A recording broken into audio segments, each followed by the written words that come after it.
Meet Saints head coach Dennis Allen, a man who has seen it all this season.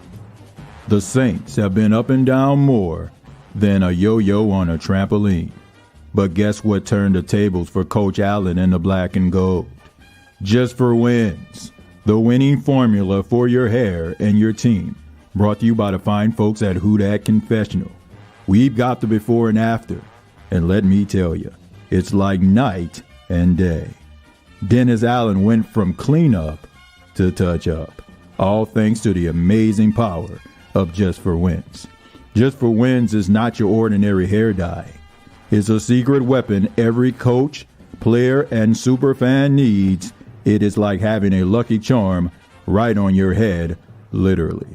Since Dennis Allen used Just for Wins, the New Orleans Saints are on a 2-game winning streak. Coincidence? We think not. So remember, when the going gets tough and you need an extra boost, don't look any further. It's time to get your hair in the game with Just for Wins. From the fine folks at Who Dat Confession. Hey, don't let these tears fool you. There's all dog around this mug. I'm good.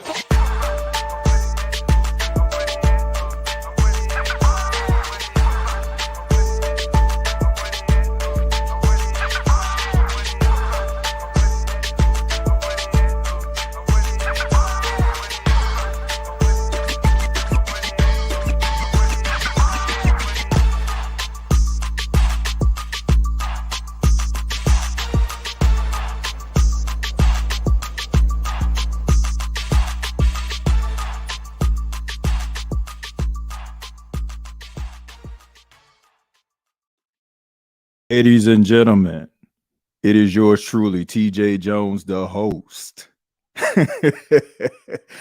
What's going on, Who Dat Nation? It is yours truly, TJay Jones, the host of the State of the Saints podcast. Thank you all so much for checking out the State of the Saints podcast, where we talk New Orleans Saints. And yes, this episode of the State of the Saints podcast is brought to you by Just for Wins. Man, shouts out to everybody that's in the chat right now. Shouts out to everybody that's listening around the country, around the world, wherever you are, wherever you may be. I tried to do this earlier today, but of course, work comes first. I was at the radio station during the time I was doing the podcast, and I had to end up going to do some stuff. We're implementing a new software at the radio station, so I forgot about the conference call about the about that particular software, so I had to get off. But did want to get back, talk a little bit about the Saints Week 9 matchup. Wanted to hear from you all. I'm not going to talk that long, to be honest with you. I think if you watched the earlier episode, you kind of know how I felt about it, and I don't want to just go ahead and rewind that. I'm just encouraging everybody to go check it out. This show is dedicated to you all. Want to hear what you all have to say. There was a poll that I put up earlier on X, formerly known as Twitter. And I just asked a simple question. Were you impressed with the New Orleans Saints? Were you impressed at the victory against the Chicago Bears? And as I pull up this poll, give me a second, 442 people voted, and I appreciate this. 56% said they weren't impressed. 39% said they were somewhat impressed, and 5% said they were impressed. Look, a win is a win. You need this in order for you to stay competitive, for you to stay atop the NFC South, where the Saints are right now. It's been an uphill climb. And in my opinion, the Saints made this harder than what it had to be. But we know these are the Dennis Allen-led New Orleans Saints. Nothing is as simple, as simplistic as it seems. But all in all, I mean, they are top of first place. And if they handle their business and they take advantage of these opportunities that are presenting themselves, and what by that I mean, the unfortunate events that are happening with other teams that involve their franchise and starting quarterbacks and other leading players on the team. And once again, I'm sympathetic at that. I don't want anybody to think that I care so much about winning that I want to see these guys hurt. That is not the case. But they are, unfortunately, and you got to take advantage of these opportunities. But all in all, the Saints did move to 5-4. They're above 500. And the question is, will they maintain that spot? Next game is a game versus the Minnesota Vikings. And even though Kirk Cousins isn't there, he unfortunately tore his Achilles and he's out for the season. You still have Josh Dobbs there, who facilitated a fourth-quarter comeback, and it was absolutely remarkable, the fact that he was only there for about 5 days. He's learning a cadence on the sidelines with his center, and he goes out there and he facilitates a comeback. Only a guy with that type of character. I followed Josh Dobbs his entire career, even when he was at Tennessee. Always been a stand-up guy. When you combine his heart and the ineptitude of the Atlanta Falcons, I mean, you got a match made in heaven. The Atlanta Falcons doing Atlanta Falcon things once again. Can't close, can't win the big game. I mean, tell me if you heard that before. But nevertheless, the New Orleans Saints are atop of the NFC South, and I'm happy about that. I mean, it's been an uphill climb, but we finally made it. Let me go ahead and read some of your comments, and then I'll put the link down in the chat, and we'll go from there. Let's see. I saw Big Q on Ready to Love. What is Ready to Love? I never even heard of that. So what is that exactly?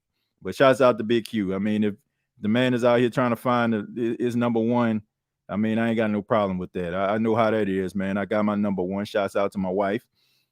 He who finds a wife finds a good thing. And I like to think I have a good thing.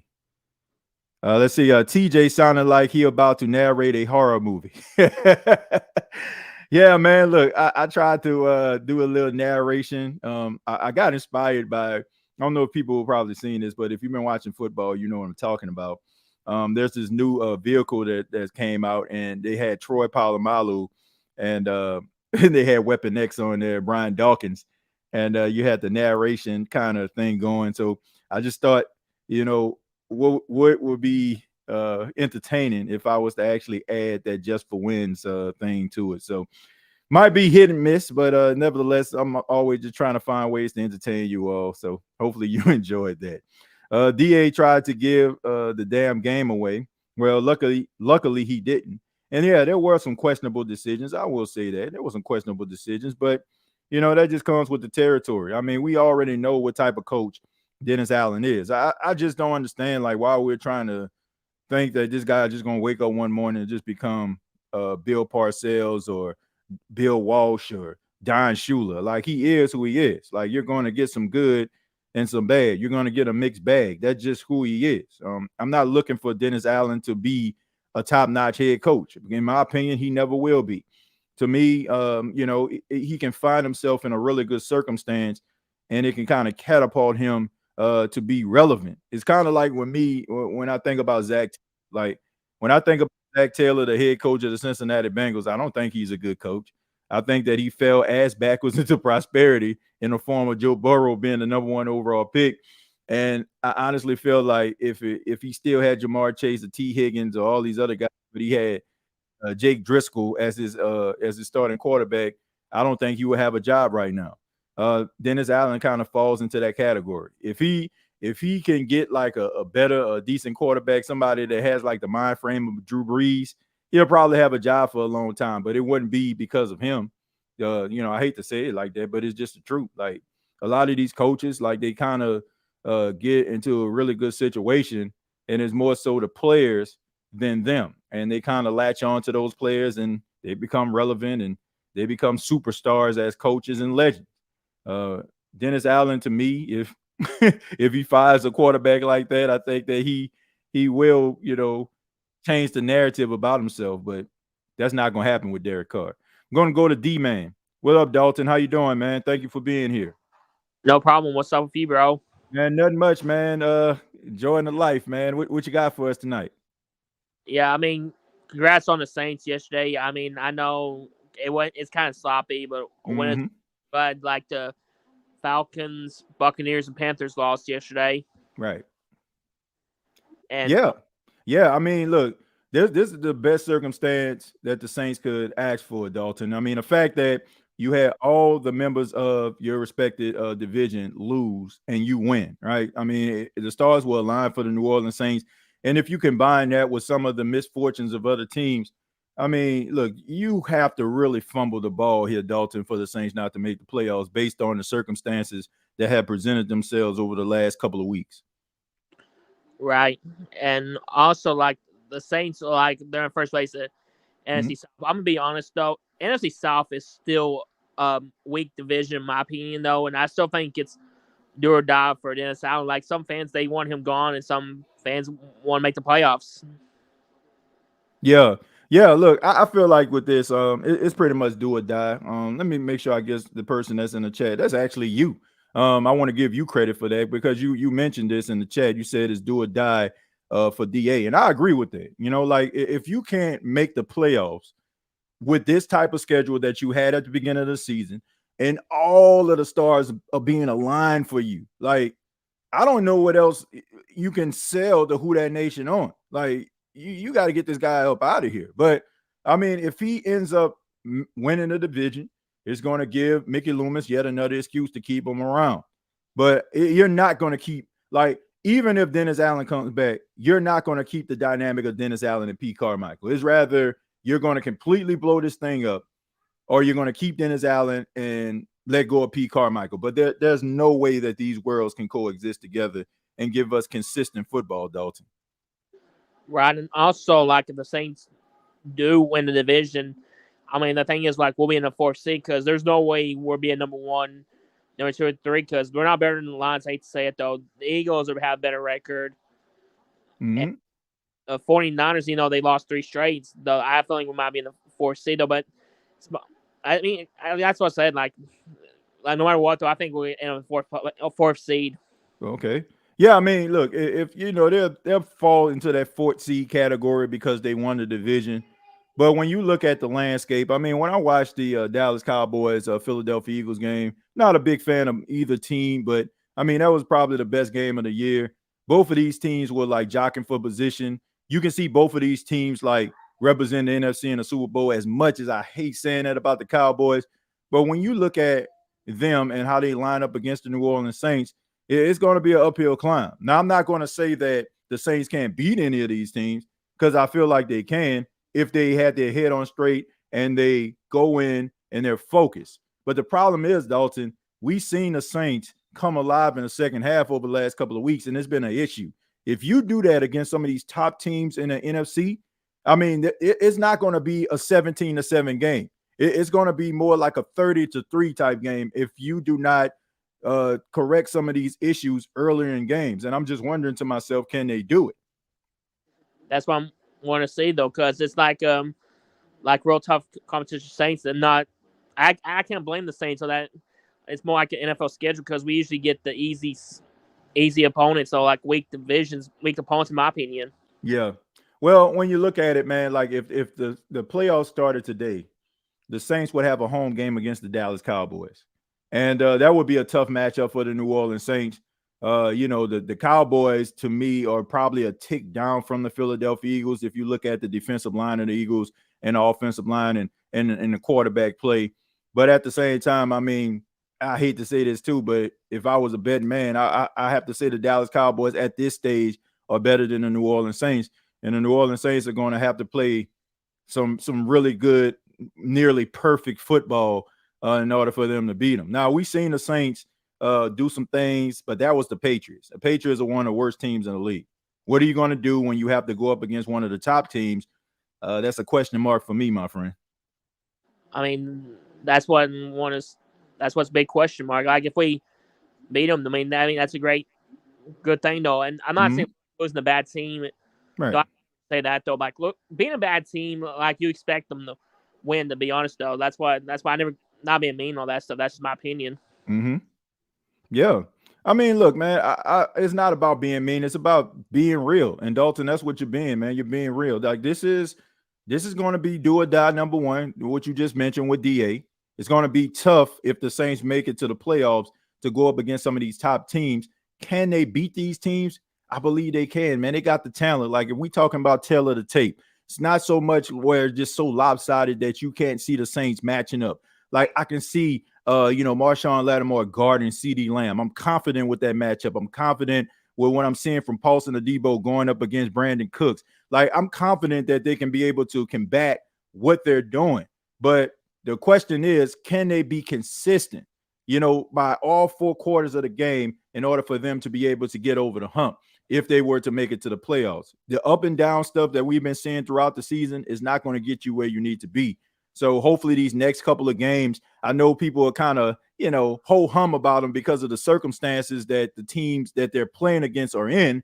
But at the same time, you're building confidence, right? And sometimes when you build so much confidence, Dalton, sometimes you feel like, man, we're virtually unstoppable no matter who you beat. I mean, even, Buster Douglas knocked out Mike Tyson, right? So it was just a circumstance, but we'll see. You got anything else, man? Well, one quick question, though. If they miss the playoffs, do you think we should draft a quarterback next year? Oh, absolutely. Honestly, Dalton, I'm going to be real with you. I feel like they should draft a quarterback even if they do make the playoffs. Look, man, you look at Derek Carr. I understand that the modern day NFL, the rules that are protecting these quarterbacks, they can play until they're 40 years old. But I also feel like people are looking at players like Drew Brees and Tom Brady. Those guys are outliers. Those guys were playing well into their 40s and they were playing at a high level, but you're not going to have that consistently. Like, we've seen quarterbacks like Phillip Rivers and Matt Ryan, and now we're starting to see it a little bit with Russell Wilson. They're falling off the face of the earth. So you can't rely on a middle-aged, 30-plus-year-old quarterback to lead you anywhere. And I feel like you probably, if you're committed to Derek Carr over these last couple of years, at least have somebody on the bench that is developing and learning. And as soon as Derek Carr, decides he wants to retire or the Saints want to move on from him, you'll have somebody that can come right in that spot and be able to provide you with production at the quarterback position. And this year is a really big draft for quarterbacks. So, I mean, you're not going to get a good circumstance like this anymore, especially, with these type of quarterbacks coming out. You have at least 2 or 3 guys that can be franchise quarterbacks off the rip coming in 2024. Also, I think we should draft a quarterback maybe like first round, second round. Depends who's going to be on the college NFL or depends what draft picks we are, because some people are going to be on the first round, second round. Right. Yeah. I mean, you look at the first round. I mean, Saints roll into the playoffs, and let's just say they won and done. I mean, you're looking in between 18 and 20. Everybody's not going to draft a quarterback. I mean, you got, Caleb Williams, I mean, that's a foregone conclusion. Drake May, foregone conclusion. And then you'll probably have guys like Michael Penix and Bo Nix. Depends on what Shadur Sanders is going to decide to do. I mean, you got Jordan Travis out there. You got the quarterback from Duke. Like, you got some really good, talented quarterbacks. So all of these guys are not going to be going back to back to back. And you probably are going to end up having to make a decision. Are you looking at the future of your franchise by drafting one of these top quality quarterbacks that you can develop, or are you going to go in a different direction to try to appease Derek Carr? That is the question. So hopefully the Saints make the right decision and understand that Derek Carr, best days are probably behind him and not many are in front of him. And you have to be able to draft a successor to come in and provide you with a high level of production. I mean, we've seen this happen. I mean, look at Jalen Hurts. Jalen Hurts was drafted by Philly, but at the same time, they had Carson Wentz. And when Carson Wentz ended up going to Indianapolis, Jalen Hurts fit that mold, and now they have themselves a franchise quarterback. So hopefully the Saints can follow suit, Dalton. Also, another wild card name. I don't know if he'll enter the draft. J.G. McCarthy. I think he might be another one. Oh, yeah. I forgot about him. Quarterback out of Michigan. Right now, he's a Heisman Trophy finalist. Yeah, I mean, that's a really good one as well. I mean, good pocket presence, move around in the pocket, not afraid to run if it's necessary. He's probably a guy that I definitely feel like could be a high quality quarterback. But I don't think that to me right now, I don't feel like he's a day one starter. I still feel like maybe, a guy that can probably go into year number 2 and probably provide you with a good, solid starting job. And also the quarterback, Ewer out of Texas. I think that he's a good quarterback as well, man. I mean, I like him. The only problem is I think he might be a go around 2 because of the injury. Because, I mean, I still think we should drop the quarterback regardless, though. But like you don't have to store like right away. That way he can mentor Carl, kind of like the similar like the Wentz and Hurts thing. Yeah. Yeah, I mean, look, when you think about it, I mean, it's limitless, potential in a lot of these guys. I mean, if they fall into the right circumstances, you can have some solid quarterback play for years to come. So hopefully, the Saints make the right decision, possibly draft a quarterback, whether it's the first or the second round. At least try to commit to a quarterback. Understand that you have some offensive line issues. Cam is getting a little bit long in the tooth. You might want to go pass rusher there. Not mad at any of those decisions, but you also have to look at the fact that in order for you to be successful going forward in the future, you need yourself a solid signal caller that can lead you to wins consistently. So hopefully the Saints do that. But Dalton, I thank you for your time, and I appreciate you calling in, man. Hey, thanks for talking. I always love talking show with my bro. Oh, man, all the time, man. Call back anytime, man. All right, sure will. All right. Yeah. Man, shouts out to Dalton, man. I always love talking to him. Always very knowledgeable about his, for football, college football, and the pros. So shouts out to him, man. We're going to go to Kean Arthur. Kean Arthur, how you doing, man? Well, no, was that a moment? Man, nothing much, man. Enjoying the life here. Appreciate your time, man. Thanks for chiming in. Appreciate you for having me, dog. I'm I'm actually glad you're not over here fuming like you do when DA and them blow a game or something. No, man, look, I just decided looking at the New Orleans Saints this season, like getting upset and all that kind of stuff and being as frustrated. I mean, it's basically just a waste of time. I mean, especially when you look at it, like it's kind of a mixed bag. You don't know what you're going to get.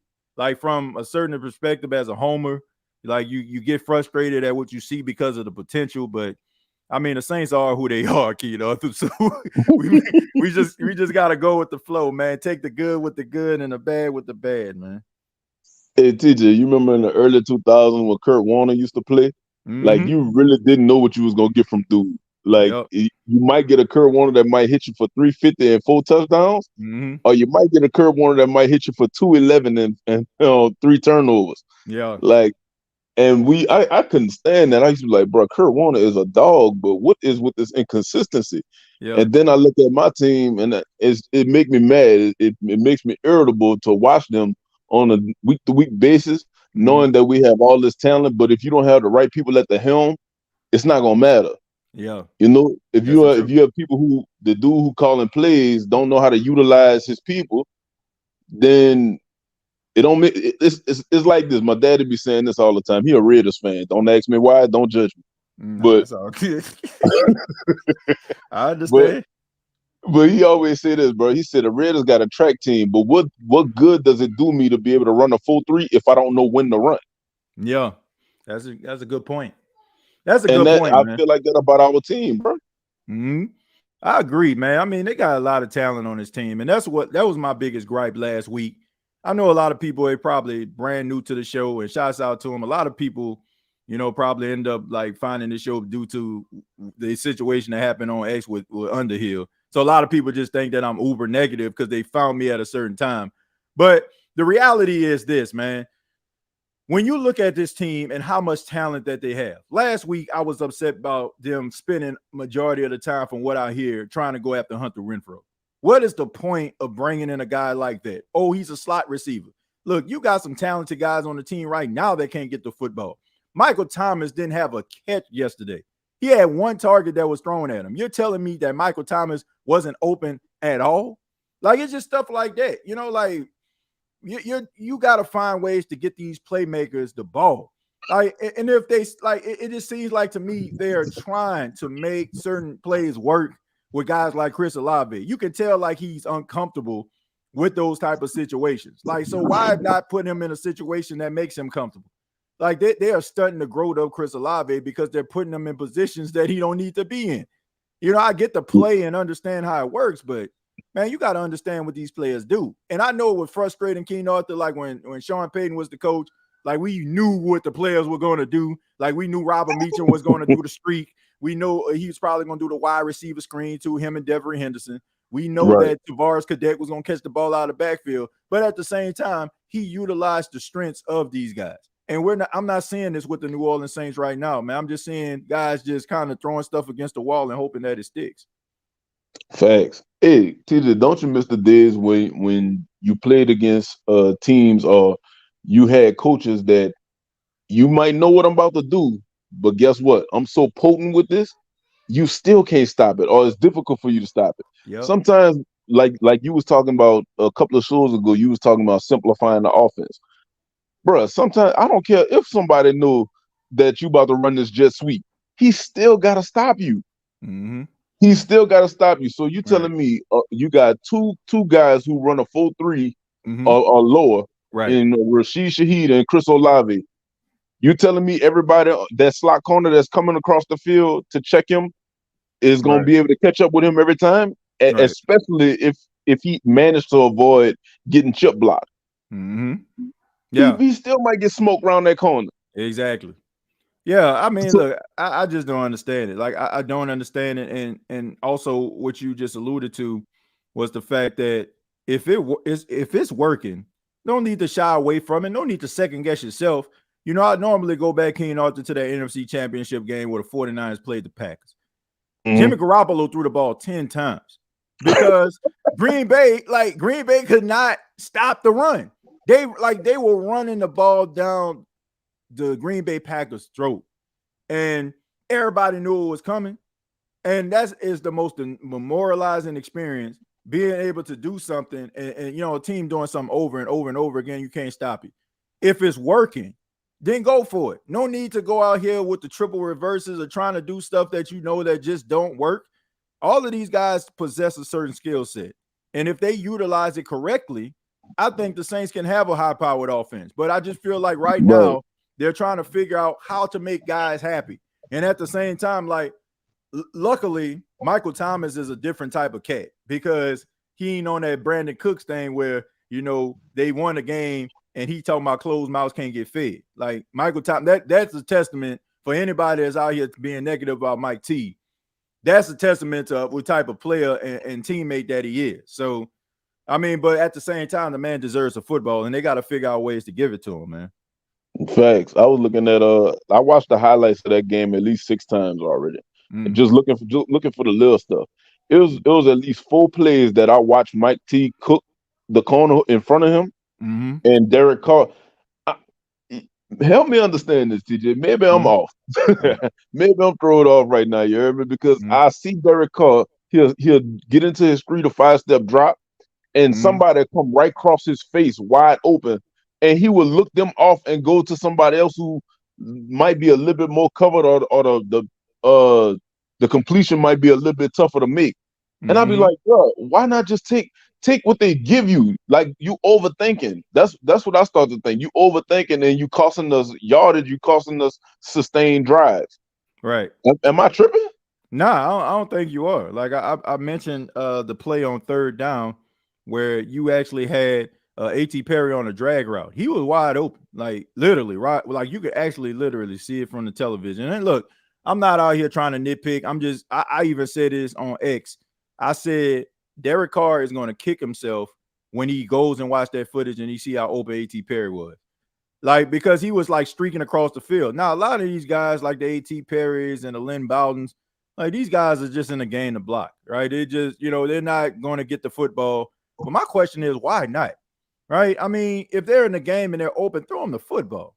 I mean, how many Right, times have we seen this, Kean Arthur? Drew Brees has completed passes to 8, 9, 10 different receivers.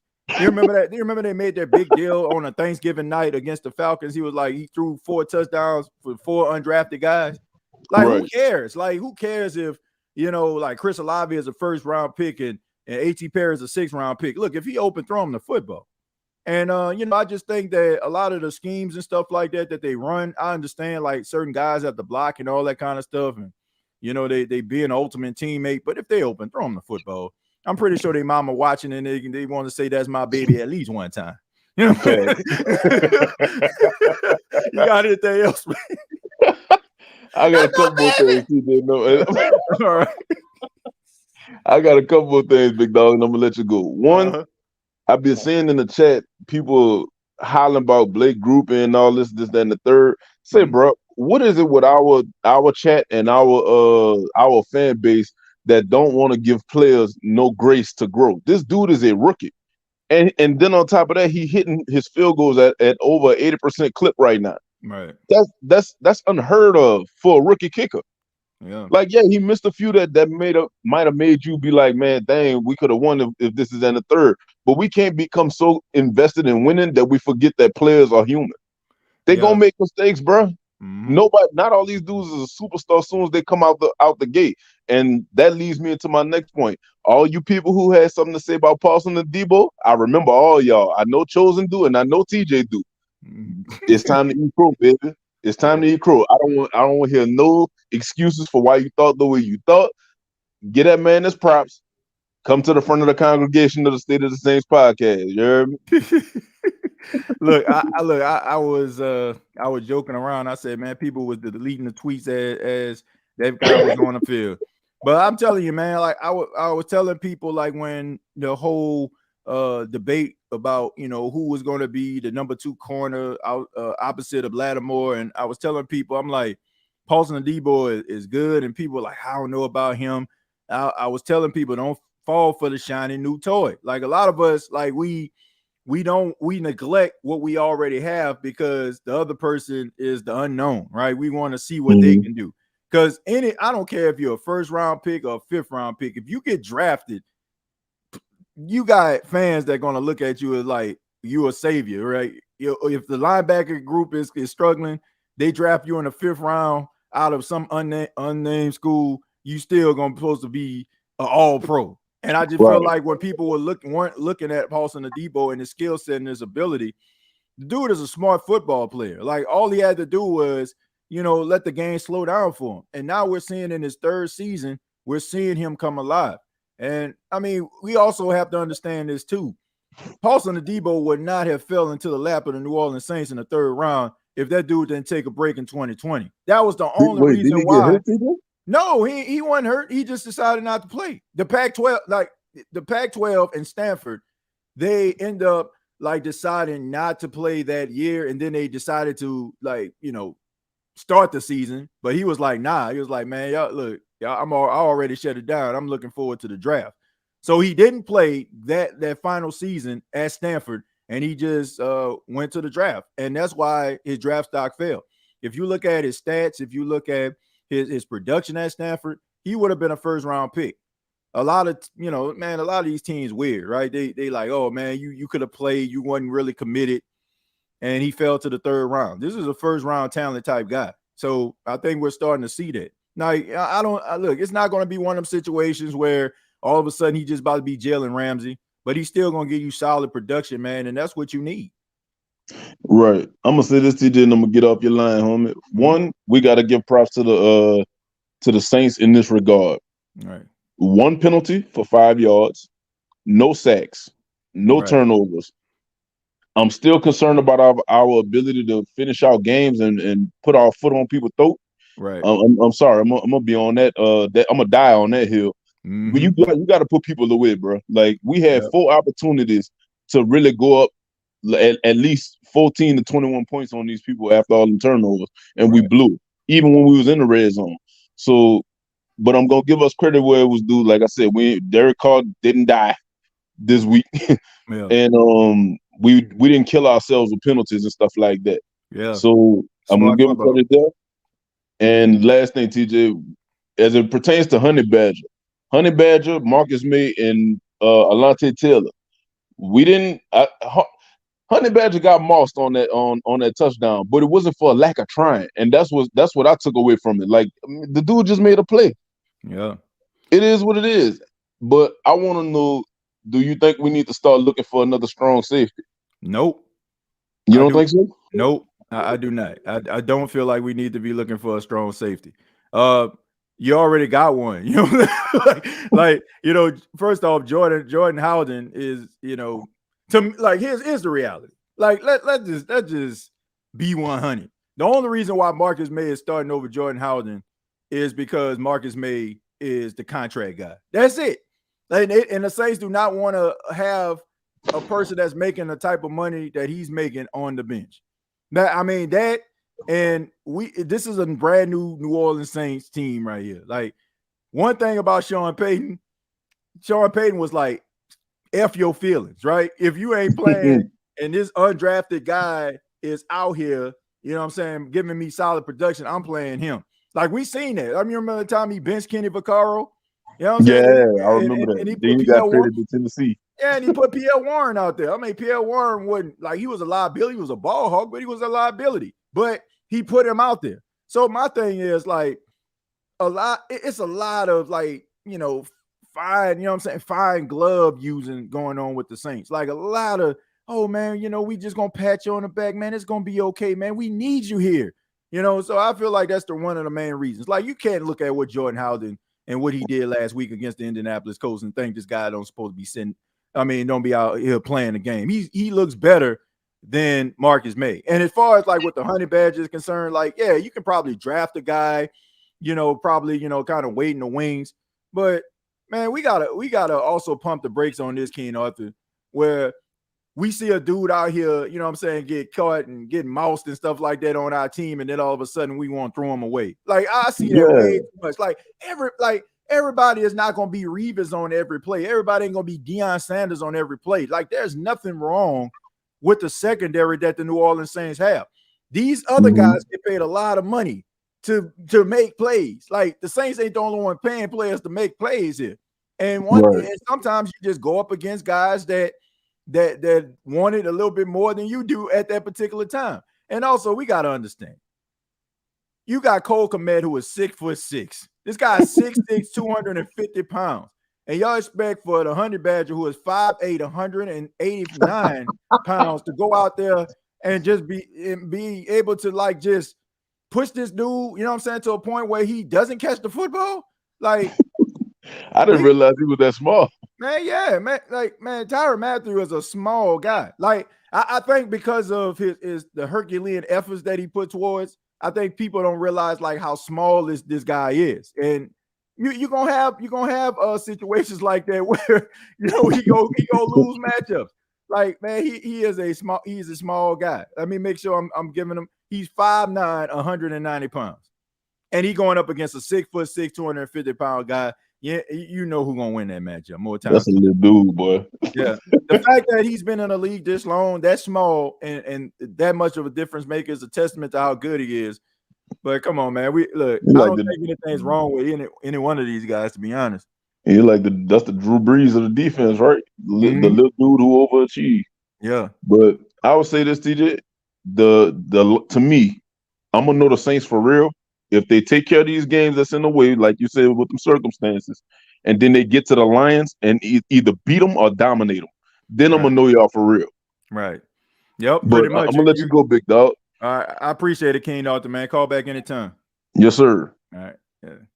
Yeah, man. Look, I don't think anything's wrong with any one of the guys. You know, I'm just being 100. Like, we look at these guys every time. Like first down, they did a pass deflection. Oh man, we glad to have them. Second down, they get beat on a play, gain of 10 yards. Now all of a sudden, like, man, I don't know what's going on with him. He ain't what he used to be. Like, dudes are going to get beat. Like that's just the breaks. Like you're going to get beat. I don't care how good you are. Some of the best, the creme de la creme, have been beaten. So that's not a deal breaker for me. I understand that you're going to have above average corners, and then you're going to have corners that's going to give you solid production. If you're looking for Darrelle Revis every play, if you're looking for Deion Sanders every play, it just does not exist. It just doesn't exist. These younger Saints fans don't remember the days of Jason David. Well, I do. I definitely remember that. Smoked turkey. That's why I call him Smoked Turkey Davis to this day. One of the worst decisions the Saints have ever made. Straight barbecue chicken. Barbecue chicken alert. Barbecue chicken alert. Yeah, that's barbecue chicken on the real, though. On the real. That was not a good look right there. Let's see. So Tyrann gets an excuse, but May doesn't. Tyrann Mathieu has been consistent this season. How many times have you seen Tyrann Mathieu this season, like, just, you know, don't come down with the football, or just a straight up liability? Like, it doesn't happen more than what you're seeing from Marcus May. Now, and you know, like I said, this guy is 6'6", 250 pounds. That's not an excuse. That's a reality. I don't know how tall you are, Inevitable, but go up against a 6'6", 250-pound guy and tell me if you're gonna come down with the football. And not to mention most tight ends probably, bench pressing 375. So he can basically live about 2 Tyrann Mathieu. So I don't know, man. Look, I don't know. That's like Muggsy Bogues guarding Shaq there. So of course he's gonna lose some of those matchups, man. But Tyrann Mathieu has been consistent on the side of the football. So no, that's not a pass. That's a reality. 6'6", 5'9". Who gonna win that matchup? That's all I gotta say. Let's go to Hurricane. Mike, what's going on, man? How you doing, buddy? Well, I'm doing all right. What you got for us, man? Well, this is what I don't understand. So the Saints won, and I'm proud of them for winning. I'm not going to be one of these Saints fans that are going to be like, man, we need consistency. I can't talk. Consistency. I got you, man. I got you. That was. And I'm taking this one day at a time because I already know I'm going to be disappointed. So I'm taking this one day at a time. We won. Right. Cool. I'm taking this one day at a time. I'm not going to be like, man, we need to keep it going, man. We need to keep it going. Because I know we're not going to keep it going. But so, yeah, I'm not even going to say that we need to be consistent. All I'm going to say is that we need to actually, this is the problem. Because it's one thing for everybody probably knows right now. I'm probably one of the biggest Derek Carr supporters there is, but it got to the point where even I couldn't defend the bull crap he was throwing. And because I remember there was a few plays yesterday where I'm like, so you chose to throw the ball 2 yards. In fact, you know what? Screw that. On 3rd and 5 on the first drive of the game, right? When we throw that wheel route to Kamara or Olave or whoever was the receiver on that play, we had Michael Thomas wide open for a curl route for a first down. But yet he's like, wee. and then yeah. But Derek Carr had a good game yesterday. If you say that he didn't have a good game yesterday, then you're a certified hater. Yeah, I think it was solid. Mike, I think it was a solid game. I think when people got to understand this, they got to lower their expectations when it comes to it. I understand the money aspect of it. I understand the contractual aspect of it. But look, Taysom Hill was rolling yesterday, and the Saints did a really good job at utilizing Taysom Hill. This was a Taysom Hill game.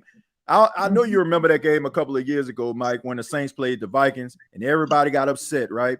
Because Taysom Hill was rolling in that game, and people felt like the Saints should have kept rolling with him, but instead they went with Breeze. So I feel like it's a little bit of it was a little bit of hypocrisy, Mike, that you have a quarterback like a Swiss Army knife like Taysom who was rolling, right? You go with the hot hand.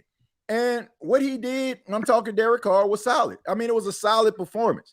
And if anybody just want to just nitpick, then that's fine. But it was one of those games where he just needed to be a game manager.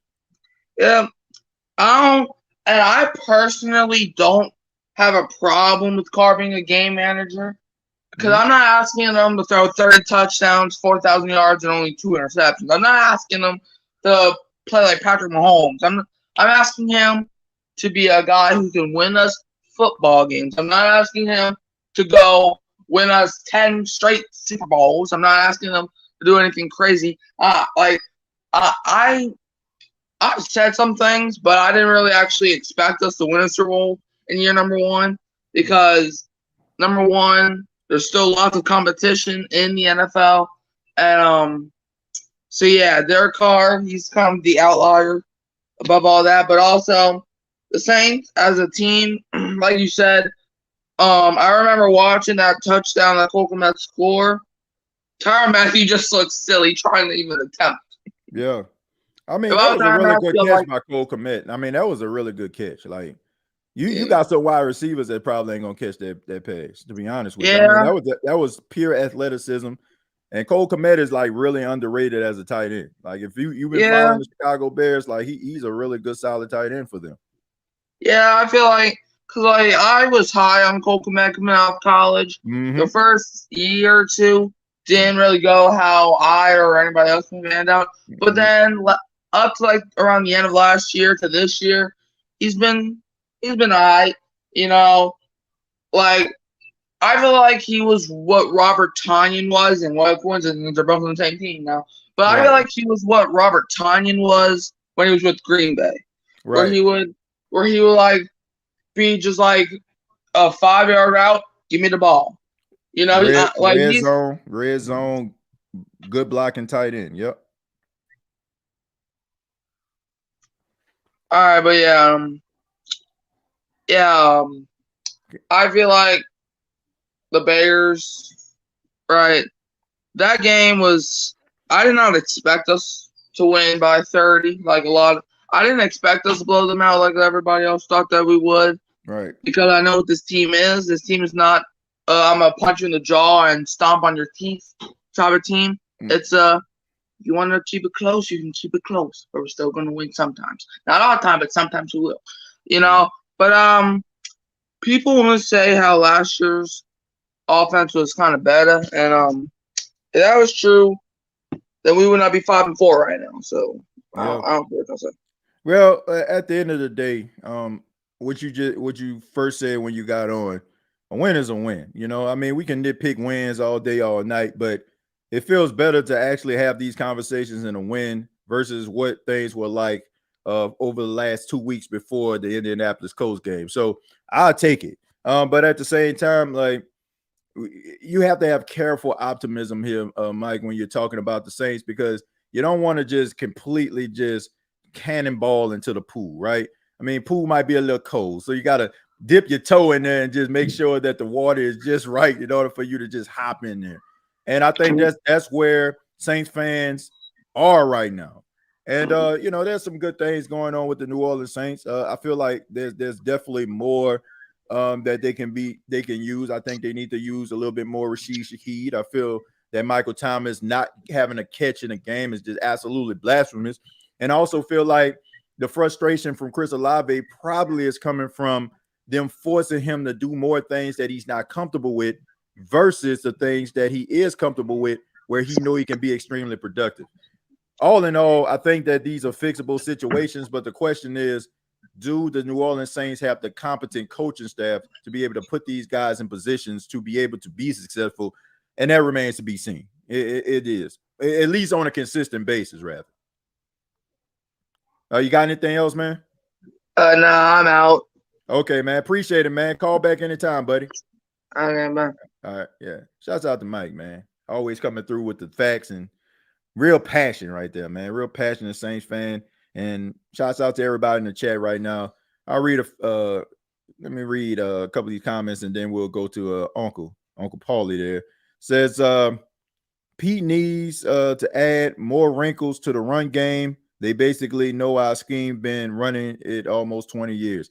Well, I do feel like the running game definitely needs to show its face. That's the biggest issue that I have there, Robert. In a win like this, if we want to start nitpicking and figuring out like the things that can hurt us down the road, it has definitely been the ineptitude of the running game. Alvin Kamara, even though over the last couple of weeks he's run the ball really hard, he's not averaging 4 yards a carry. That's not, that's not where Alvin Kamara has been throughout his entire career. And even though, once again, he's doing the best that he can with the football, I mean, opportunities to run a football are few and far in between. And if you're talking about making a major run, if you're talking about going into the playoffs, everybody knows that the best friend inside of the playoffs is not just stellar quarterback play and not making many mistakes, but you have to have that running game. And we know that the running game comes alive in the playoffs because a lot of these teams probably are in the playoffs because of stellar quarterback play. And these teams go into the playoffs, they buckle down, and they are taking away things that have made you special throughout the season. So it's best for you to be able to go out there and run the football. And there's no excuse for it. I mean, it's not like the Saints don't have horses in the barn to run the football. You got battering rams. You got guys that are finesse. I mean, we see what Kendre Miller can do when they throw a screen pass to him. So you have 3 capable running backs, and if you add Taysom Hill, you got 4. So there's no excuse for them not to be able to run the football. We all know that running the football also is an attitude, and it depends on the attitude of your offensive line. And we know that, unfortunately, and I apologize for this, but it is what it is. If it's not this case, then I ain't seeing it. We know the aggression of this offensive line is not up to snuff. We know when we think about offensive line play, like the offensive line, anybody ever played with offensive linemen? No, these dudes are crazy. Like they're absolutely insane. Like hang out with an offensive lineman, they're going to be the life of the party, and they probably going to smash your apartment up. I mean, but at the same time, they will give you the shirt off their back, and if anybody hits you, they will take it personal. Those are the type of offensive linemen that I feel like you see in Philly, that you see in Detroit, even in Dallas, even for the 49ers. These are the guys that you see in.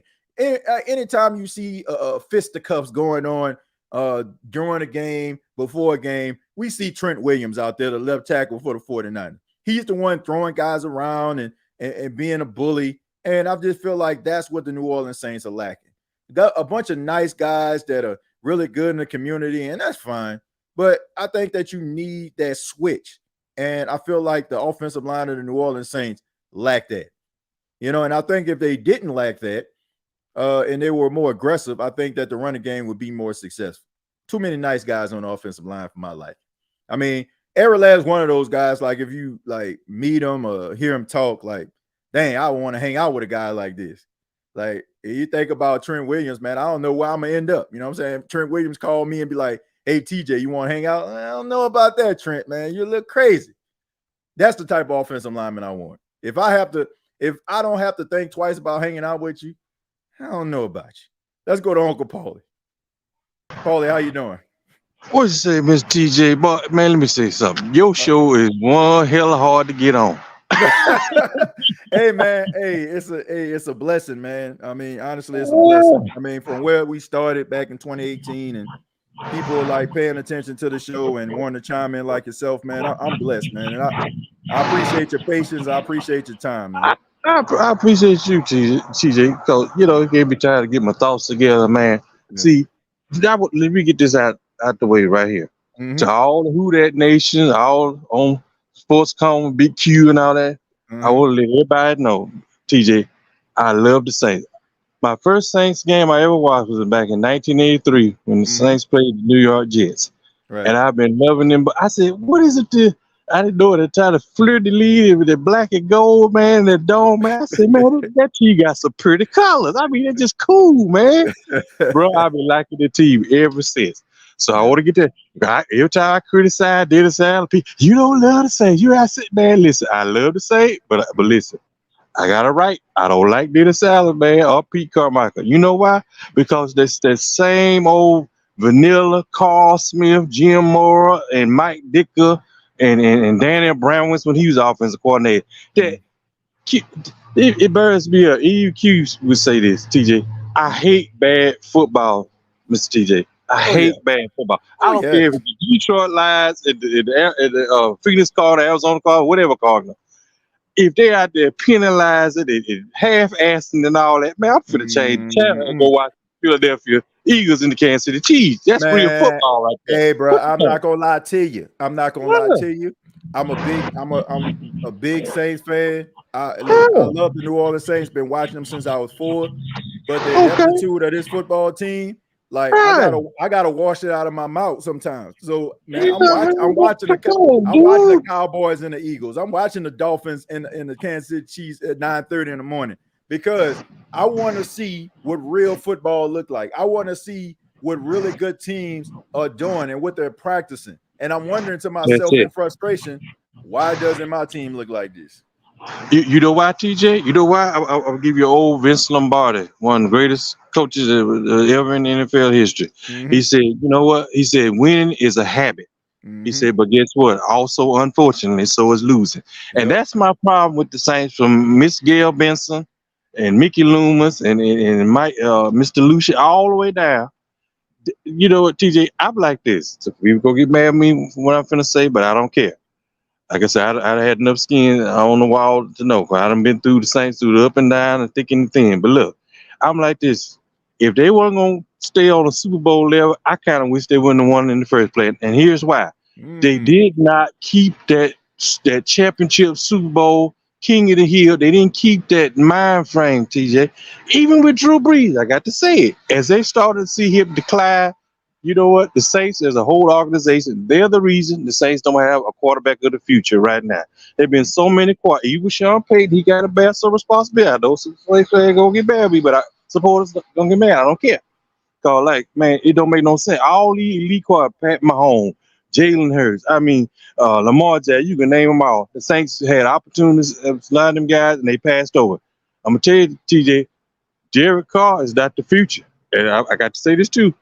I won't take up too much time, but I got to say this, man. I've been waiting a long time. Take your time, $150 million contract, TJ, $150 million, and I think what was it, $25 or $30 million guarantee.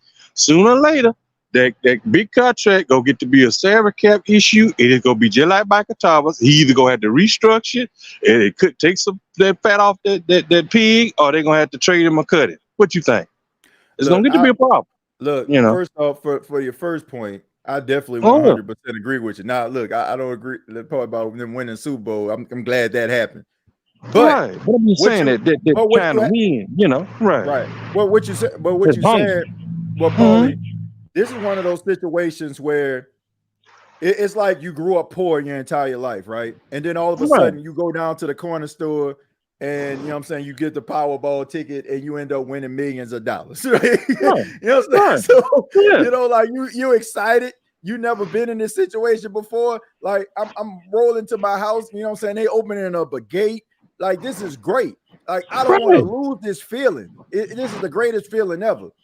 But at the same time, because you don't want to lose that feeling, you are not making the necessary changes to maintain that. It's like somebody it's like having the money, but spending it. But at the same time, are you investing in stocks and bonds? Are you opening up business? Are you being an entrepreneur? So I get what you're saying. You can't take care of everybody. That's how you get broke. Exactly. So a lot of the practices that they had was the fact that they were just so excited. They wanted to keep and hold on to that feeling. But in order for you to maintain that feeling, Paulie, you got to consistently build. You got to consistently invest in the future. And the Saints have invested in the future in certain ways. I mean, the 2017 draft to me is still the best draft ever.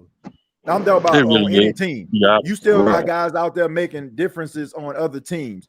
But at the same time, you cannot be so stuck in the past and holding on to those memories so hard that you don't see the big picture, right? You can't be looking in a rearview mirror when you need to be looking in the main mirror. You know what I'm saying? Like that's that old saying, right? Why is the windshield bigger than the rearview mirror? Because it's more important about where you're going than where you've been.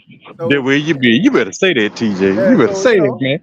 You're right. So, you know, it's just like to say tight end position. You know, Jimmy Graham, he had it. Where is he at? I know, you know, you sometimes you can't go home again, TJ.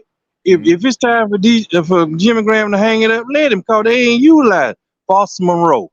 It ain't like Adam Troutman. I think Foster Monroe is really way better than Adam Troutman would ever be. But you know what? They won't give him the ball. That's the thing that eats me up with Pete Carmichael and Dennis Allen.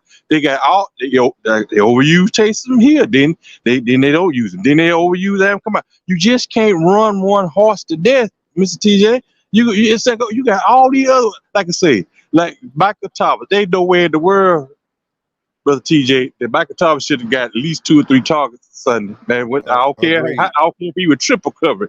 You know, Michael Thomas is a trooper out there. For him not to get to throw that target, man, I think that kind of hurt that man feelings. And I can kind of understand that. And Chris Olave too, man. He gonna have to get some thicker skin, man. Listen, you can't go out there and try to get 20 catches, 150 yards, and 3 touchdowns every game. That's not how that works. You got to run your route, even though you know you're not gonna get the ball. That's how you deceive and get the defense, man. He gonna have to stop all that quitting on plays. I've been catching him doing that junk a lot. TJay, Yeah. what you think, man? I think he I ain't definitely getting the don't need to ball, be so I ain't quitting gonna on run no plays. more. Yeah. Yeah, Yeah, I think come he on, definitely man. be quitting on plays, but I Me too. also feel like they also have to implement more plays that he feel comfortable with. A lot of the plays that they're calling for him, I feel like it just does not fit his skill set. And I just also feel That's like right. when a That's guy right, is TJ. that young, when you bring him You right. in, you You need right. to have like all the plays that made him successful at Ohio State. You There you go. build There that you wide go. receiver based on that. And then You once he right. feels Right. comfortable with that, you be like, okay, Chris, we want to show you something else. Why would you ask a That's true. guy who has never, honestly, like I watched Chris Olave all throughout Ohio State. I ain't never seen this Mhm. dude going up for no 50-50 ball. Come on Like now. I ain't never seen it. Like most of the Right. time, it's him taking the top off the defense. It's him like doing them like short intermediate routes, drag routes Right. across. Like you don't see no Chris Olave going up like he Dez Bryant or Megatron.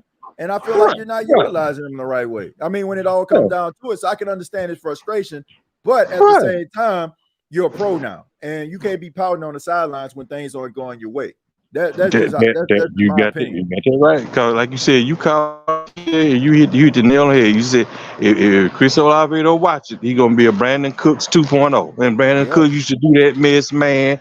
He'd be seeing Marcus Colston out there balling and Jimmy Graham, and you just see him, he running around. Oh, I ain't getting the ball. Oh, okay, the hell with it. I'm through with it. And then the Right. defense, looking like, oh, so he quit. So the play going over there, and then Mhm. Marcus Colston getting clobbered over there because the man quit on the play. You can't quit on the play, man. And you know what? Drew would get on to him too. That's another thing. See, like I said, Derek Carr ain't been around there long enough to be hollering at nobody. That's one thing I didn't like that about him. I'm like, dude, you don't want to be screwing up. How you up here hollering at somebody, dude? You up here barely passing 45% during the game, Mhm. holding the ball too long. Listen, I'm telling you, man, the Saints are going to want to kick themselves, TJ, next year if they don't draft a quarterback in the future. They kicked that can down the road too many times, TJ. They can't Mhm. keep doing this and think this ain't gonna come bite them in the butt. Yeah. Because Jameis Winston gonna be gone next year.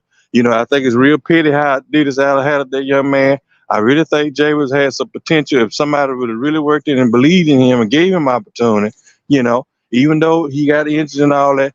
But the NFL is not for long. You can only get so many chances.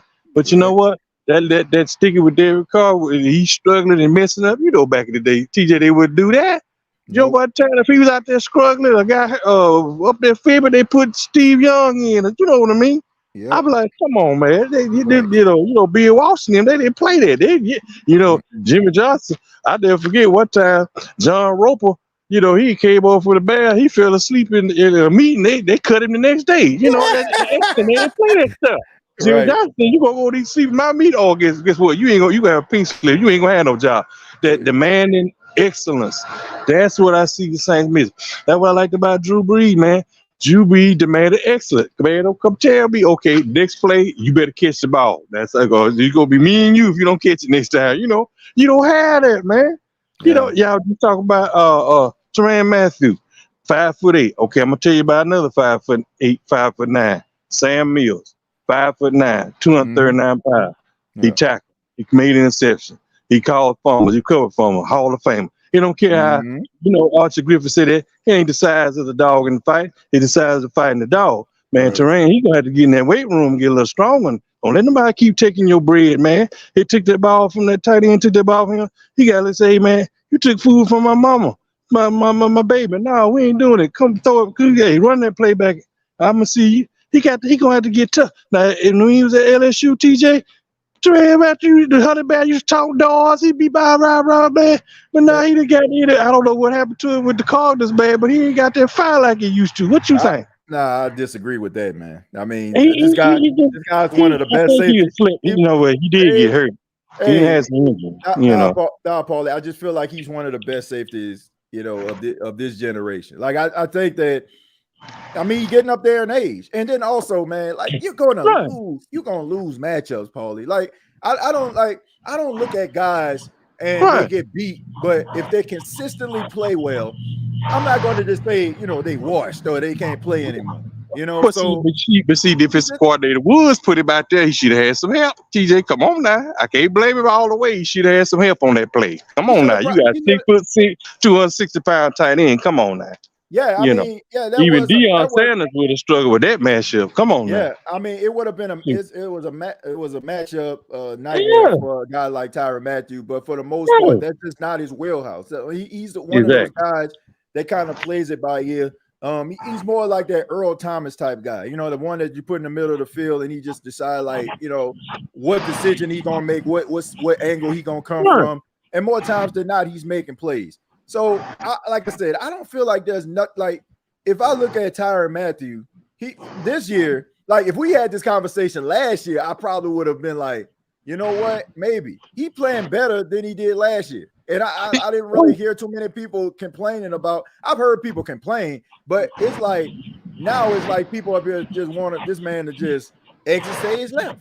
Well, you know what, TJ, he's better. He's a great. I'll say this: he's an upgrade over Malcolm Jenkins. You know, as Malcolm Jenkins started getting old, man, you was back there like, bruh, come on, dude, what you doing back there? Yeah, you know, missing tackle, missing it, dropping interception. You can't do that, TJ. And then pick people the defense, and, you know, say, come on, man. You like Cam Jordan, be like, come on, bro, come on, man. You know, all the taking them. That like Paulson Debo. I like that kid, man. They ragged on him or whatever. But you know what? I know Chubb paid go, but I'm glad he drafted that young man. That dude, I think he gonna be on that Eric Allen, Deion Sanders, Maurice Hurst. What you think, Level? What you think? Yeah, I mean, yeah, I think that he's pretty good, man. I think he's talented. He's a smart player.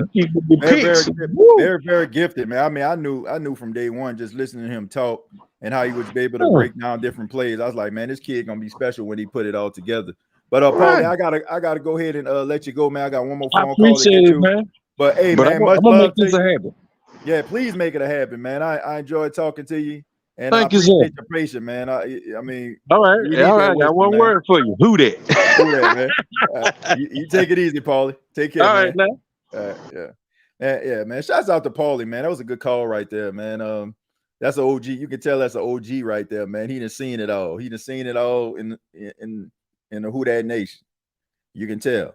All right, we can go ahead and end the calls. We got Josh. Josh, how you doing, man?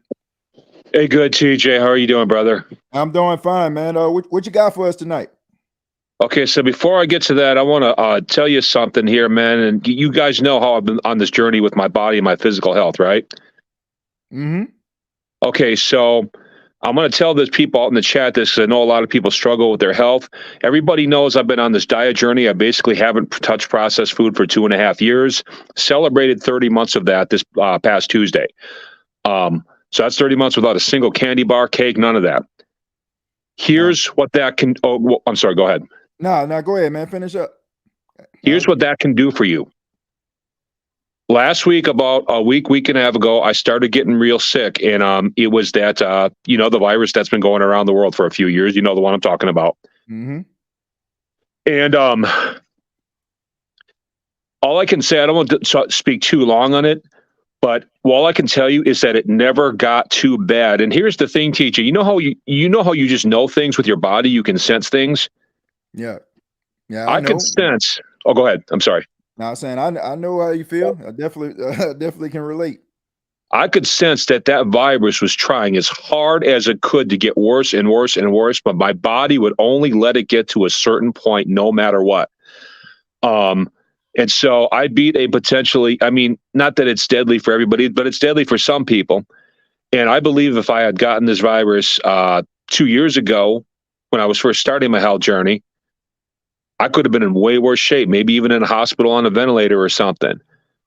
So I just, for the people out there who are struggling with their health, maybe thinking about going on a diet, living healthfully, there's a whole lot more benefits to it than just weight loss. And one of those benefits is bouncing back from serious sicknesses like I just did. So I just wanted to say that off the top. Yeah, somebody need to hear that, man. You know, as a person, as a type 1 diabetic, you know, how I found out about it, Josh, was I actually had pneumonia, and I was actually in the hospital for that, and I didn't even realize I was a diabetic. So I was in the hospital, man. Basically, man, I was in there for like a week. I lost so much weight, and there was a time where they didn't even know what was wrong with me. So I just knew that my body wasn't responding. And I mean, it took everything in me from even to get out of my bed to go to the bathroom, like just in that hospital room. So, man, I'm just fortunate. I'm blessed. And I know you feel the same way. I'm blessed to be in this spot, be in this position, to understand what's going on with my body. And, the steps that you made towards a better road to health has saved your life. And what you're saying right now, I'm pretty sure it's going to touch somebody and make them think about some of the life choices that they're making too. So appreciate that, man. No problem, man. Thanks. I always forget you're a diabetic. You've told me that a couple of times, but I forget that. Yeah. You don't look like no diabetic. That's why you got muscles and stuff. And I mean, hey, man, I got to be around for Paxton and my wife, man. That was something that was extremely important to me, and it still is. And, I mean, I'm type 1, so, I'm insulin dependent. I have to take insulin shots and stuff like that. It's a little bit of a nuisance, but, I mean, it's a small price to pay to be around for the people that love you and, and being able to, go outside, play with my son and, and being able to, be with my wife and, I'm saying, spend time with her, and watching my son grow and establishing my marriage. So, man, it's a blessing to be here, man.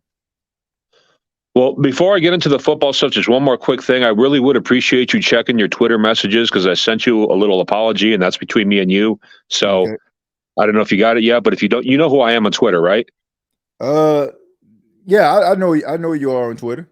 Okay, so yeah, just check your. I DM'd you with something. Just please check that when you can. Okay. Now, as far as football goes, I got bad news and I got good news. All right, so here's the bad news the way I see it. Okay. Mm-hmm. Even if the Saints play their best, okay, we're still going to do that win one, lose one, win one for the next 3 games, and here's why. The next game is at the Vikings. The Vikings always seem to pull it out against us, even when we play them well. So I don't really trust us getting a victory over the Vikings. Could it happen? Yeah, but their coaching staff seems to always be ahead of us, right? Right. The game after that is the Falcons. Even though when it's Atlanta, we should win that one, even if we're not playing at our best. You know what I'm saying? The game after that is the Lions. There is no way we're beating the Lions. They're far and away the best offense in the NFC, and they've got one of the best defenses now. So I mean, they're just an all-around better team. I do not see us beating them. Really? Yeah. You think is that open and shut? Well, chance? I mean, is it possible? Yeah, but I mean, like they're really kicking some major behind, TJ. Yeah, I mean, but okay, so I watched all their games. And you look at the offensive innovation and stuff like that. But I see opportunities where the Saints can actually make it interesting. I think if it comes down to coaching, honestly, man, I think they kind of on the same path. Like I just think offensively they're not. But I think when it comes to the competence of the coaching staff, I think it's like neck and neck. I think that the way that Ben Johnson uses the players, he's figured it out, and Pete Carmichael hasn't. But I also know that these are the New Orleans Saints that we're talking about here too, Josh. And when they have like certain competition where everybody's singing the competition's praises, then that's when they start playing like they're the best team in the league. It's the team. Oh yeah, I guess I did factor that in. No, I'm not saying they're gonna win. I kind of understand how you feel, but I'm just saying like they play up to their competition if they feel like their competition and everybody just feels like they just gonna drag the Saints. But when Tyson Bagent comes into town in Chicago, like they play down to the competition. So if the Saints motivated, Josh, I feel like it can be an interesting game. Well, before I get to where my good news section of that, I just want to say something about the Bears game real quick. I don't hold the way we played the Bears against us too much. I know they're a really bad team. I mean, they're an awful team. They're like if you had the 1980s Tampa Bay offense and combined them with the 2013 New Orleans Saints defense, that's what you got with the Chicago Bears. That's that's what you get. That's how bad they are. I haven't seen a team this bad in a while. But I think the Bears came into this game in desperation mode, and they threw a lot of stuff at Dennis Allen he wasn't ready for. So I think any team that gets into desperation mode right there and digs into their bag can be a tough match. So I think that's basically what happened there. Fair. And plus, I mean, it's a new quarterback. We don't have a lot of film on this guy, right? I forget what his name is. I'm sorry. Tyson. Are you talking about Tyson Bagent? Or are we talking Tyson Bagent? Yes. Yeah, Tyson Bagent. Yeah. Yeah. There's not really any film on him to speak of, right? Except for like 1 or 2 games. Right. But I mean, so my good news after the Lions, there's no reason we shouldn't be able to run the table after this and win all 5 games. We got Panthers, Giants, Rams, Buccaneers, Falcons. There is no reason we shouldn't run right through those teams. And I mean, I know we're probably not going to play well in a couple of those games, but even in those, we should still win, right? Yeah. Yeah. I mean, based on the situation, I feel like jobs are on the line if you can't run through this quote unquote murderers row. And I'm being very sarcastic when I say this. Yeah. Somebody needs to be fired, Josh. Straight up. Well, I mean, the Giants don't even have their starting quarterback no more. Daniel Jones is down. So, and Matthew Stafford, I mean, he's not really what he used to be. You know what I'm saying? Right. And so I feel like these last 5 games, Panthers, Giants, Rams, Buccaneers, Falcons, that should be a 5-game win streak for us at the end with us sneaking into the playoffs and probably getting beat in the first round, but at least we get in the playoffs. Okay.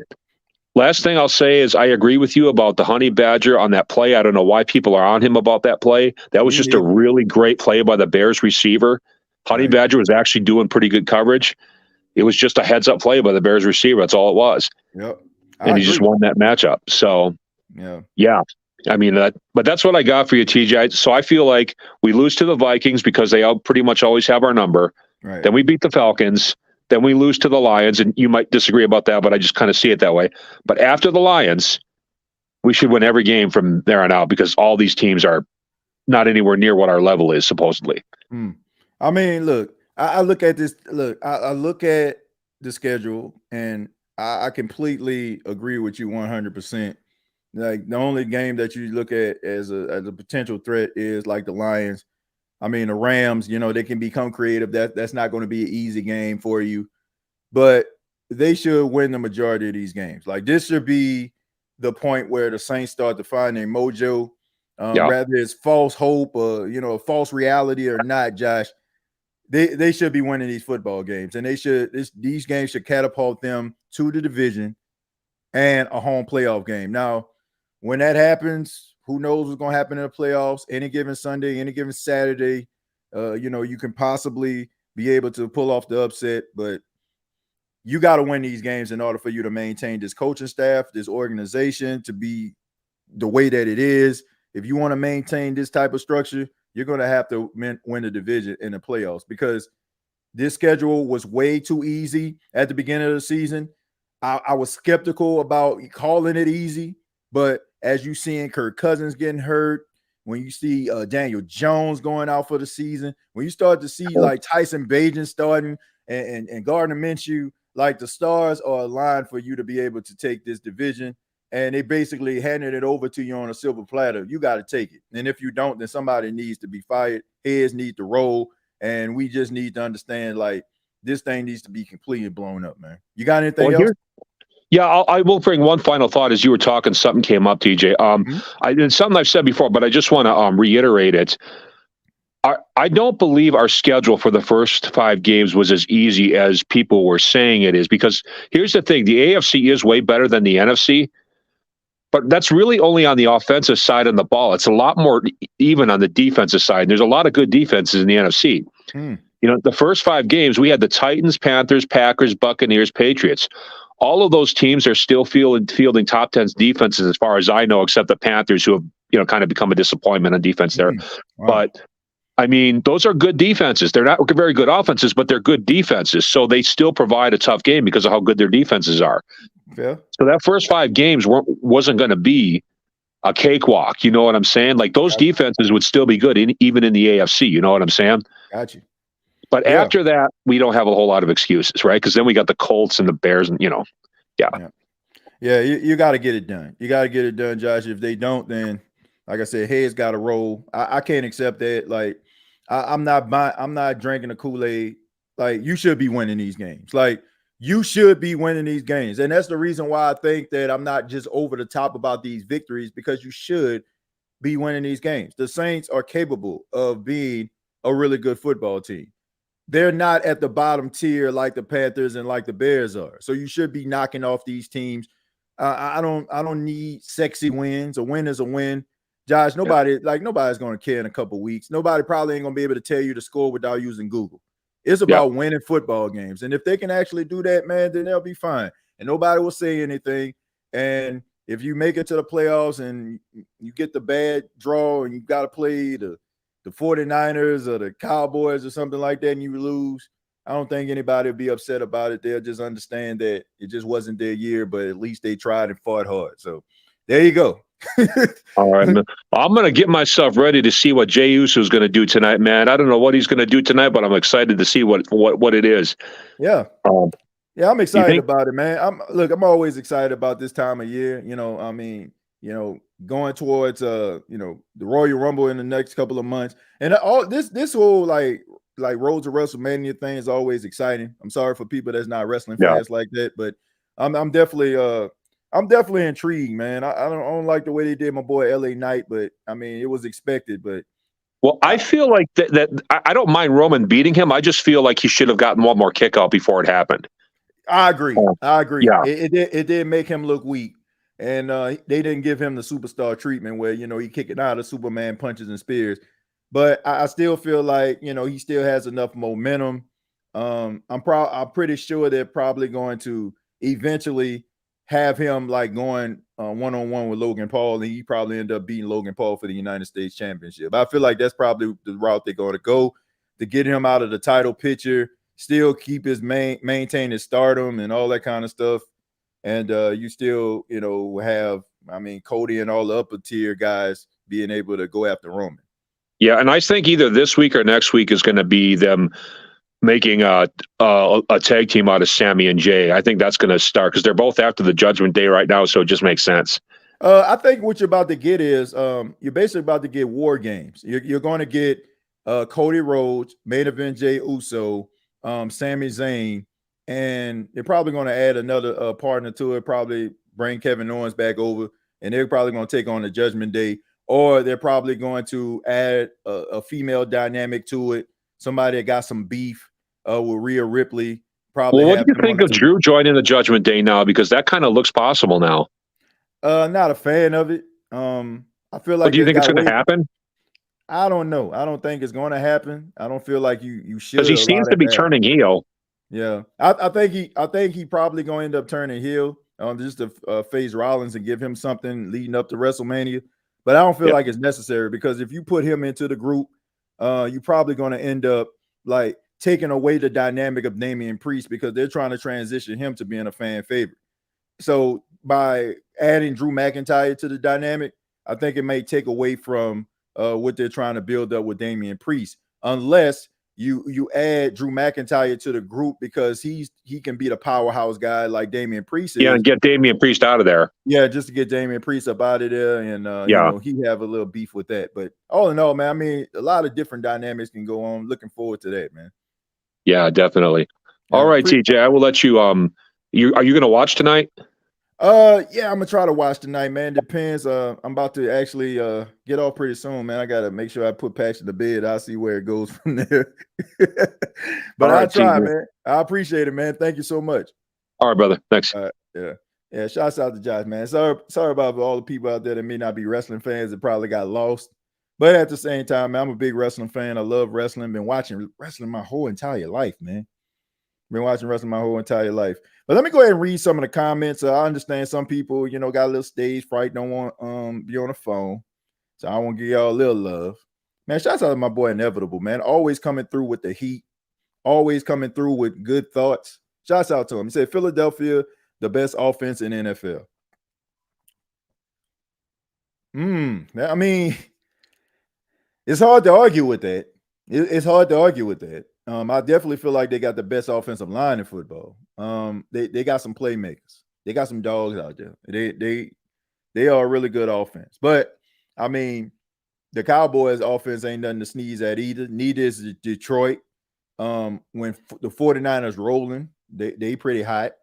Honestly, Jacksonville Jaguars too. They got a pretty good offense. But I have to agree with you when it comes to like the offense. I have to say Philly. I agree with you on that one. But there's a lot of teams out there that probably say not so fast, in the words of Lee Corso. Says we got a deep ball. Think we can beat anyone. I think the Saints, if they got their mind right, I think they can beat any one of these teams. I think they can. I think they can pull off some upsets.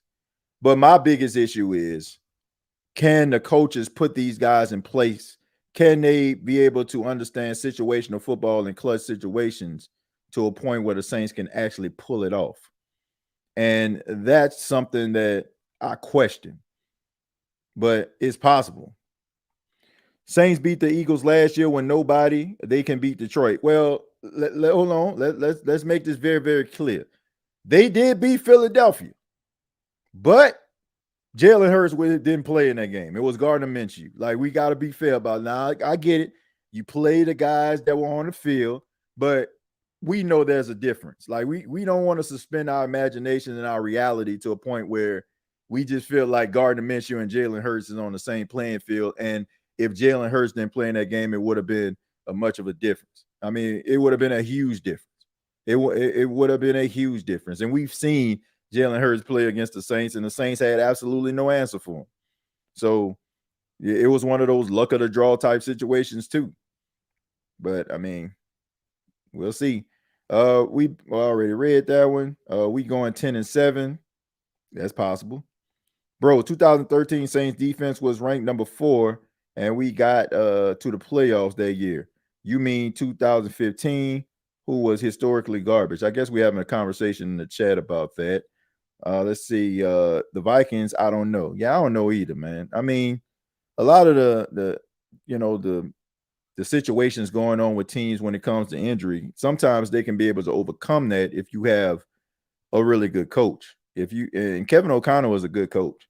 Like the Vikings could have easily been left for dead. And honestly, if they didn't compete for the North, I think people would have understood. I mean, you lost Kirk Cousins. I mean, you had some significant injuries throughout the year from your offensive line, defensive players as well.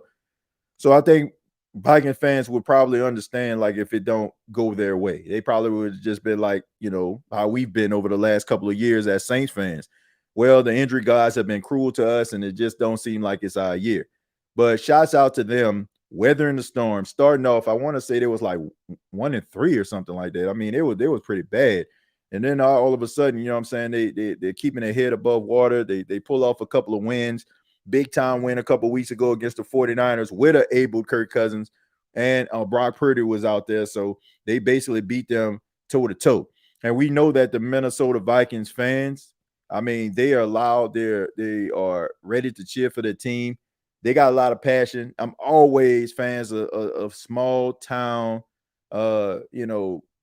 like blue collar fans that just spend their hard earned money to go see their team. Like they got that New Orleans Saints vibe. Like it's not disrespectful.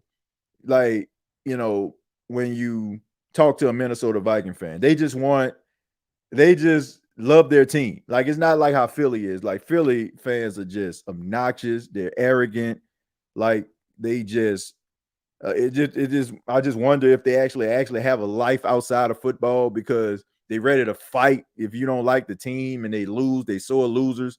Like, Minnesota, like they want to see their team win, but it's not obnoxious to a point where you just hate them. Like, a lot of the vitriol that we have towards Minnesota is because of the clashes in the playoffs. Like, we beaten them to go to the Super Bowl. They beaten us, stopping the Saints from getting to the Super Bowl. So it's that dynamic, but it's not to a point where you just, spit on the ground at the thought of them. Like, how Philadelphia fans are. Like, Philadelphia fans are like the worst. They're like the worst fan base ever. And no disrespect to like the good Philly fans, but y'all fan base is awful. Like, y'all quit on your team so easy. Like, mad disrespectful, ready to fight. Like, just when your team ain't going away, you talk so much noise going into the stadium, your team lose. You don't want nobody to say nothing to you. Just the worst.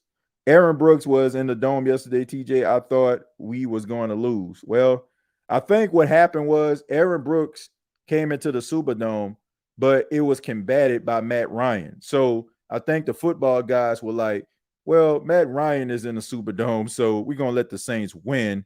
Even though Aaron Brooks is here, more times they lose.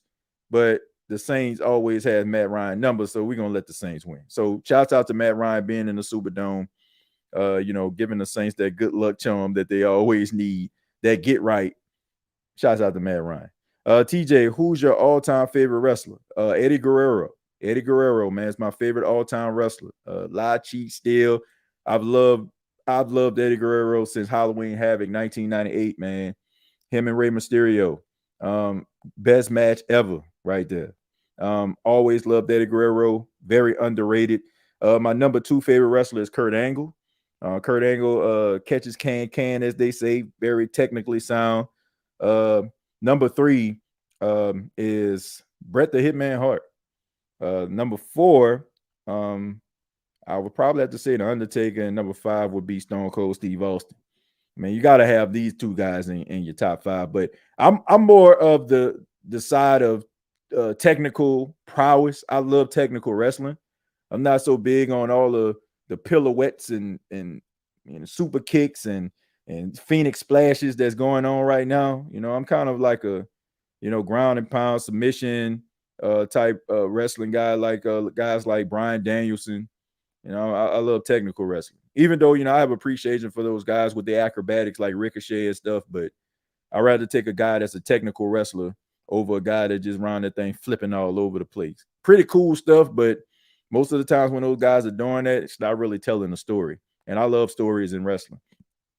To be honest, no, they didn't need to beat the Saints, and that's why they had to beat Dallas to get to number 1. Yeah, I mean that too, and you had Jalen Hurts that was injured, and probably if they needed that win, then he probably would have played, but he ended up sitting out because they know he was going to play the following week, and they needed that win, like you said. Very, very good observation right there. I appreciate that. Says, I hope we beat the Vikings. I hate them and their fans. Wow. I don't say I don't hate the Vikings. I really don't. I don't hate the Vikings. I just feel like because of the playoff history between both teams, I just feel like that's where the vitriol is. But I don't hate the Vikings. Like, I actually enjoy watching the Vikings play. Like, when they play on television, I watch the games. And for a short period of time, I really liked the Vikings, like especially during the time when like Randall Cunningham was there. You had Robert Smith running the football. You had Chris Carter out there. You had Randy Moss. That year when they went like 15-1, like who didn't like them boys? Like, that was the most exciting team in football right there. You throw the ball up, Randy Moss go and get it, right? Everybody remember that 3-catch, 152 or 50-yard, 3-touchdown game that he had on the Cowboys. I mean, Chris Carter, to me, is like one of the best receivers ever, right? I mean, that's the first Michael Thomas right there. That's the first Michael Thomas. Reminds me so much of Chris Carter to it's ridiculous. Let's see. Cowboy fans are the worst. I don't know about. I find the Cowboy fans funny, like, because nobody lives in a world of delusion like a Cowboy fan. And I lived in Dallas for like about 5.5 years, right? Right after I left Jackson State, I went out to SMU, but I was working out there, and I have some really good friends still that stay in Dallas to this day. But there is not a more delusional fan base than the Dallas Cowboys. I mean, the Dallas Cowboys fans act like they won a Super Bowl last year. Like, for real. Like, you wouldn't know that they didn't win a Super Bowl since 1995. Like, Will Smith was standing in Uncle Phil and Aunt Viv's living room with no furniture in it the last time they won a Super Bowl. Smokey and Craig was sitting on the porch for the world premiere of Friday, the last time they won a Super Bowl. Martin had new episodes the last time they won a Super Bowl, but you couldn't tell a Dallas Cowboy fan that they are back and they are ready to have their heart ripped out year after year after year. They don't like. I find it funny to me. Like, Dallas Cowboy fans are funny to me. And you know what I'm saying? They got some good ones out there, man. Shouts out to my girl Aisha Morrison out there, man, doing really good things out there. That's my homie right there. But they got a lot of delusion going on with the Cowboy fans, man. They got a lot of delusion. But when it comes to like obnoxious, arrogant, like the worst fans, Philadelphia and Boston have the worst fans. That's just what it is. They are it's like they have no life outside of football. Like I care about football. Don't get me wrong. Like my wife makes fun of me all the time. She thinks I would marry football if I could. But I ain't never seen it's like they have absolutely no life outside of football. And when they lose, it's like it's just the worst thing ever. They ready to fight. They want to tell streets. They want it don't get that serious, man. Like I'll be upset when the Saints lose, but I ain't letting it affect the way I'm talking to my son or my wife, or the way that, it throws off your week, and you don't feel good. But at the same time, I'm not ready to take on the world and destroy it and wreck up the streets when the things don't go my way. It's just that fan base is just hardcore, man. Like hardcore fans. Like I don't want to be committed to anything and have anything like that that gets me that ticked off. I feel like if you're doing that, then man, you need to reevaluate some things. Like you ain't getting a dime. You ain't getting a dime. So it's like you should be upset for a little while. Playoffs happen, your team gets eliminated. Be upset for a couple of days, but move on with your life. Move on with your life. Like they're the worst fans. Boston and Philadelphia have the worst fan bases. I mean, New York. They just arrogant. They just expect greatness from everybody. If you're not giving them greatness, they have like no patience. Like if they anoint you as the greatest thing ever, if you don't go out there first game throwing for 400 yards, they ready to throw you in the trash. Their media are some bulldogs, and it's not their fault. It's just the way that they're wired out there. But I just couldn't do it, man. I just couldn't do it. Like, nah. No, sir. See, Raider fans are thrown off too. Remember how the fans treated us when we played in Oakland? Nah. First off, I ain't messing with Oakland. Straight up. Like, I ain't messing with Oakland. Oakland, they got some real killers out there. You know what I'm saying? So look, if y'all taking it serious, hey, bro, God bless you. You know what I'm saying? But yeah, they have serious fan base. They hardcore. You got a lot of you got a lot of generational Raider fans that remember the Raiders when they were borderline like prison inmates, right? When they were slamming guys to the ground. And I mean, you had Lau Alzado out there, and Howie Long, and guys like that, you know what I'm saying? And all these other guys, you know what I'm saying? Casper, the tight end, and Belinda Koff. Like these guys were some dogs. And a lot of these Raider fans have instilled that inside of their kids and their grandkids. And now, you have these Raider fans that's trying to continue that tradition. Now, I feel like it's a little bit of a spinoff because now they're not in Oakland anymore. They're more in Vegas. And Vegas is more of a tourist type town. Always got stuff going on. But I don't think they fully committed to the Raiders the way that Oakland was committed to the Raiders. Because it's like one of those Los Angeles things, right? There's so much going on in Los Angeles.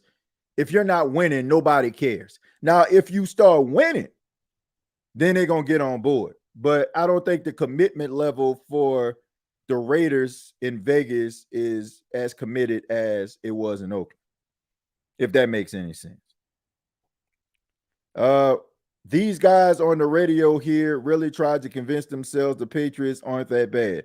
Well, that's about ratings inevitable. I mean, let me give you a little facts about radio. It's about keeping the audience in tune.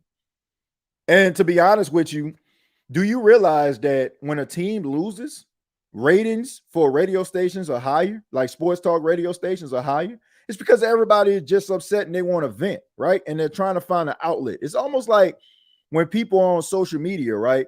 You're upset with your wife, your husband, your best friend. A lot of people send these cryptic messages and stuff like that just to try to vent a little bit, right?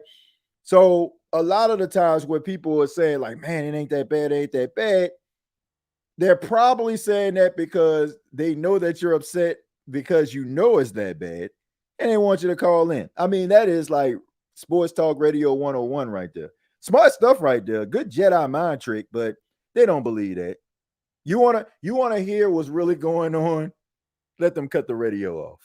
Let them hit the kill button on the switchboard, and you'll really find out what's going on. Inevitable, but yeah, I mean, look, it's pretty bad.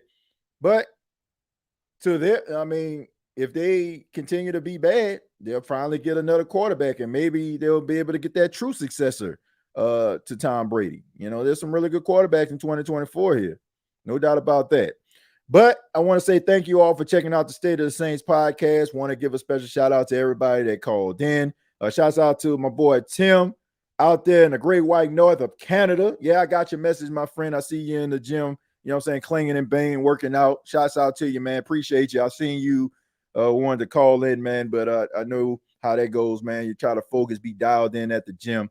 So shouts out to you. Also, give a shout out to Paulie. Shouts out to Josh. Shouts out to Mike. Shouts out to Dalton. Shouts out to Kean Arthur. Shouts out to Jared G, because I know he wanted to call in, but he had some stuff going on. And shouts out to everybody in the chat as well, man. Each and every one of you that make this show what it is. Paulie hit the nail on the head. He was saying it's so hard to get in sometimes, you know, when it comes to the calls. But that's a testament to the commitment to each and every one of you that has invested your time in making the State of the Saints podcast what it is.